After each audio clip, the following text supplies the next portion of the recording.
My friends, there are silences that scream louder than any confession. The kind that crash into a room dressed in white flowers and fake smiles. And when they arrive at a wedding, oh, they don't knock. They take the microphone. My friends, this is Scarlet Veil. And today, in telling you a story that proves one thing very clearly: some love stories don't end quietly, they end publicly. Welcome to the channel Lying Whispers. Get comfortable, grab a coffee or whatever drink keeps you sane, and stay with me through this absolutely unhinged story, because what happened at this wedding still makes people shift uncomfortably in their seats. Before we dive in, you know the drill. Subscribe, like the video, comment anything at all, even a shocked emoji will do, and share this with that friend who lives for other people's drama. And stay until the end, because this story doesn't explode. It detonates slowly. This story is told in third person, but trust me, the narrator knows every detail like someone who still hears the echo of shattered glass. Let's call her Eleanor, early 30s, wearing a dress that was elegant, restrained, almost polite for a wedding this extravagant. The kind of outfit you choose when you don't want attention, but also don't want to look weak. Eleanor received the invitation 3 months earlier. Heavy envelope, expensive paper, the kind of design that whispers, "We are successful, happy, and emotionally stable." The bride's name shimmered in gold mariner, a distant friend, the kind you follow online, congratulate on engagements, but would never call in the middle of the night. And yes, my friend's distant friend is always code for potential emotional landmine. Eleanor almost declined, almost. But some invitations don't arrive to be celebrated. They arrive to test your emotional maturity. What stopped her wasn't the venue, or the date, or the dress code. It was the groom's name, Lucas. Yes, that Lucas, the man who once said marriage was a social performance. The man who swore he would never need a ring to prove commitment. The man who promised forever while standing barefoot in a tiny kitchen at 2 in the morning. A standing ovation for men who hate weddings until they don't. Eleanor read the invitation 3 times, not because she was confused, but because the human brain needs time to process irony served on thick cardstock. She thought about texting him, thought about ignoring the invitation, thought about posting something vague and ominous on social media. Instead, she RSVP'd yes. The wedding venue was aggressively perfect. Open fields, white florals everywhere, soft lights hanging like a carefully curated fantasy. Eleanor arrived alone, chin up, posture straight. That kind of composure you practice in the mirror when you know you're walking into something loaded, because nothing is more dangerous than a woman who looks calm on purpose. Marina greeted her with a hug that lasted just a second too long. Perfect smile, eyes shining. "I'm so glad you came," Marina said. Eleanor smiled back, warm, controlled. Translation: I'm smiling, but I'm also clocking every detail. The ceremony unfolded like a movie montage. Vows, tears, music dramatic enough to convince everyone this was destiny. And there he was, Lucas, confident, handsome, exactly the same. Eleanor recognized everything. The way he inhaled before speaking, that crooked smile when he was nervous, the posture he always used when pretending to be certain, that moment when your mind says, "I'm over it," but your body files an objection. Then came the speeches, friends, family, stories about love and fate. And then Marina took the microphone. She spoke about how she met Lucas, about a random night, a specific bar, a particular opening line. Eleanor felt the chill climb her spine, because the story wasn't similar. It was identical. Same place, same joke, same beginning. My friends, hearing your own memories come out of someone else's mouth is a special kind of horror. Marina finished her speech to applause, then turned toward Eleanor. "And now," she said brightly, "someone very special to me, a dear friend, Eleanor." The microphone changed hands. The room smiled, waiting for something sweet. Eleanor took a breath. She smiled, and she spoke. "Isn't it interesting?" Eleanor said softly. "How familiar some love stories sound." A few polite laughs. "Lucas and I shared something very similar. Silence, ah yes. That silence, sharp, immaculate. In fact," she continued, The night Marina just described was also ours. Glasses stopped clinking. Someone gasped. Lucas went pale. Eleanor didn't stop. So when I heard this story, she said, I knew I had to be here to close a chapter and to thank Marina for continuing a story that began with me. The room froze. My friend's karma didn't wait its turn. It grabbed the mic, and I'll stop right here because what happened next, that deserves its own emotional collapse. Because what happened next, that deserved its own emotional collapse.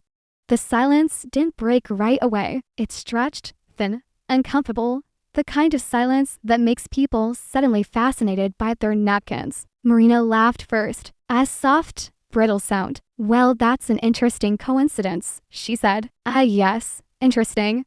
The word people use when reality punches them in the face. Lucas didn't laugh. He didn't blink. He stared at Eleanor like she'd just rewritten the rules of gravity. Eleanor met his gaze calmly, not angry, not shaking. Calm is always the most unsettling response. That's not a coincidence, Eleanor added gently. It's a pattern. A ripple moved through the room, whispers, sharp inhales. Someone's fork clattered to the floor, and just like that, the wedding officially crossed the line from romantic evening to core memory trauma. Marina tightened her grip on the bouquet. Eleanor, she said carefully, maybe this isn't the plateau. It is, Eleanor replied. Because if not here, then when? Lucas stepped forward, reaching for the microphone. We can talk about this later. Eleanor shifted just enough to keep it out of his reach. Rule number 1. Gentlemen never try to interrupt a woman who's already decided. Don't worry, she said calmly. I'm not here to tell everything. Just enough. Marina's smile finally cracked. Enough for what? She asked. Eleanor looked at her not with triumph,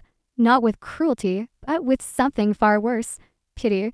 Enough so you don't marry half a story. The room exhaled all at once. Lucas shook his head. This isn't fair. Eleanor tilted her head. Fair would have been honesty. Marina turned slowly toward Lucas. Is it true? She asked. All of it? Lucas opened his mouth, closed it, looked down, and didn't say no. And my friends, when someone doesn't deny it, they've already confessed. Marina stepped back, as if the floor had shifted beneath her. Did you at least change something? She asked quietly. Or was it all the same? Lucas swallowed. I didn't think it mattered. Eleanor let out a soft breath. It always matters. The officiant cleared his throat, visibly panicking. Perhaps we should take a short break now, Marina said, raising her hand. I don't want a break. I want answers. She turned back to Eleanor. How long were you together? 2 years? Eleanor replied. With plans, with promises, with future conversations. This is the moment when the bride realizes she wasn't given a love story, she was handed a reused script. And why did it end? Marina asked. Eleanor paused. He said he was ready for commitment. Lucas lowered his head. The silence returned heavier this time. No longer elegant, just brutal. Marina laughed once, short,